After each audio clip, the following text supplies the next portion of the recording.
मझ जी आ झोटी पहले ले ली झोगी सुबह सुबह शौक करो जरा जू की झोटियां दे कोई वट रहिंदे ने पिछे चड्डियां ते बटन उत्थे ही ना सरकार जरा पास बब्बर शेर बन के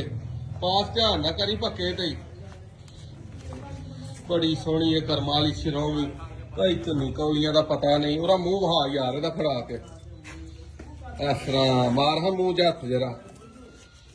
बस ठीक है सिंगी वहा मूँह वहा इत्थे ए काली झोटी जी ले ली सुबह सुबह बोनी है तो गई है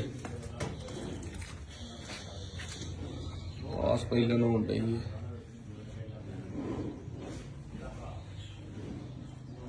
गब्बन हेला तैयार है फुल जे ते गोया कीता सू वड्डा फिर दिहाड़े कड्ढेगी गोया कीता इस छोटी खोसी इन्हें दिहाड़े कोई नहीं कटदे तैयार फुल अज सूपे सवेरे सूपे क्यों ना सर पास है पास